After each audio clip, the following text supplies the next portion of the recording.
Hoje a gente vai falar sobre a morte de Matthew Perry, o eterno Chandler de Friends. O médico que vendia cetamina para ele nas semanas antes da morte foi condenado à prisão.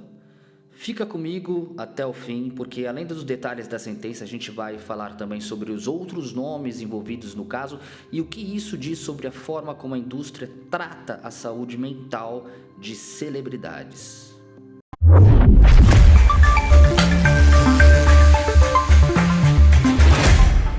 Para contextualizar rapidamente, Matthew Perry morreu em outubro de 2023 aos 54 anos. Ele foi encontrado pelo assistente desacordado na jacuzzi da casa dele em Los Angeles. A autópsia concluiu que a causa da morte foi efeitos agudos de cetamina, combinados com outros fatores que levaram à perda da consciência e ao afogamento. A cetamina é um analgésico de ação rápida com efeito dissociativo que nos últimos anos passou a ser usada também em tratamentos para depressão resistente e outros transtornos mentais, mas sempre em ambiente controlado com um protocolo muito rígido. No caso de Matthew Perry, a investigação mostrou que ele vinha fazendo infusões de cetamina em clínica dentro de um ambiente formal, só que paralelamente, ele passou a conseguir a droga por fora, em condições obviamente nada seguras. E aí que entra o médico condenado. Salvador Plascencia, de 44 anos, operava em uma clínica na região de Los Angeles e, segundo o Departamento de Justiça dos Estados Unidos, repetidamente vendeu frascos de cetamina para Matthew Perry nas semanas que antecederam a morte do ator. Um detalhe gravíssimo é que ele fez isso sabendo que o histórico de dependência química de Perry era público e amplamente documentado e que quem aplicava a droga era o assistente pessoal do ator sem qualquer formação médica e sem supervisão adequada. Plascencia se declarou culpado de 4 acusações de distribuição ilegal de cetamina em um tribunal federal. Ele poderia pegar até 40 anos de prisão, mas acabou condenado a 30 meses, ou seja, 2 anos e meio, além de 2 anos de liberdade supervisionada depois de cumprir a pena, uma multa de $5.600 e perdeu a licença médica na Califórnia. Durante a audiência, ele foi na linha de eu falhei com o Sr. Perry, falhei com a família dele, tentando demonstrar arrependimento. A defesa do médico argumentou que ele era um profissional atencioso que cometeu erros graves em um período curto, os 13 dias em que tratou Matthew usando cetamina fora dos padrões e que isso vai marcá-lo para sempre. Já a acusação foi bem mais dura. Na visão dos promotores, ele priorizou lucro e conveniência em vez de segurança de um paciente claramente vulnerável. Um ponto que gerou muita manchete: Plascencia não foi o responsável pela dose específica que matou Matthew Perry. Isso é importante dizer, a própria acusação reconhece isso. A dose fatal veio de outra fonte ligada a uma rede maior de fornecimento de cetamina.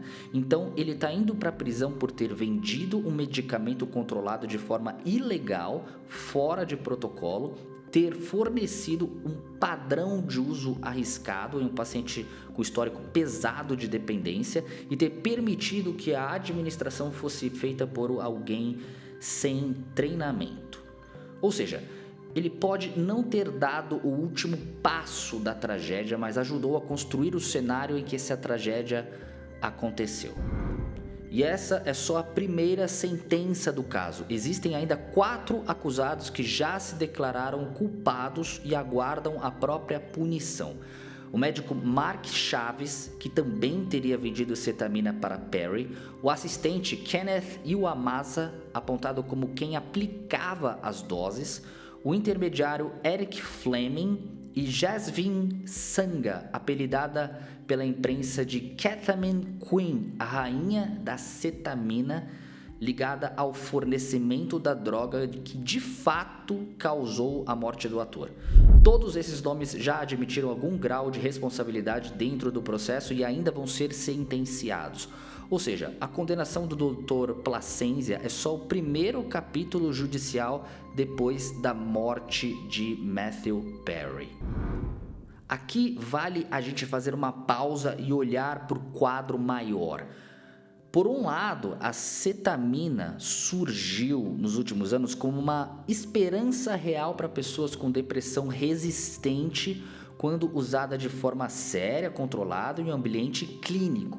Por outro lado, casos como o do Matthew Perry mostram como essa fronteira pode ser deturpada quando o entram em cena dinheiro, alguém famoso e pessoas dispostas a lucrar com isso. Afinal, é o Chandler pedindo alguma coisa. Pra ser sincero, se não fossem essas pessoas, seriam outras. É tipo o Michael Jackson, o que aconteceu com o Michael Jackson. Devia ter uma fila de gente querendo se aproximar dele para lucrar com isso.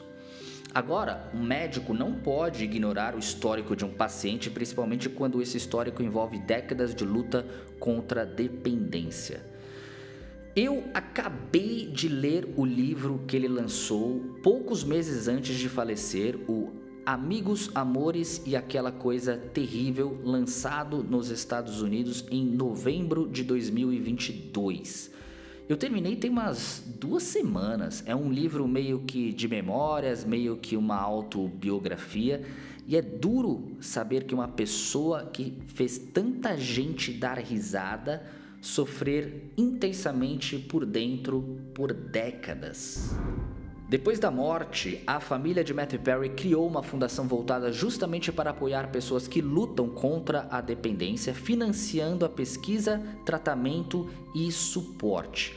Ou seja, enquanto a justiça tenta responsabilizar quem contribuiu para a tragédia, tem um esforço paralelo para que outras pessoas não terminem da mesma forma.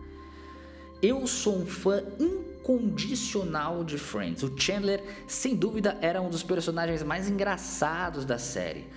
Assim como muita gente ainda hoje, eu ainda maratono a série de vez em quando e posso dizer que o Matthew Perry sempre estará vivo enquanto assistirmos o Chandler e vermos o legado que ele deixou, mesmo ao custo de muita batalha interna.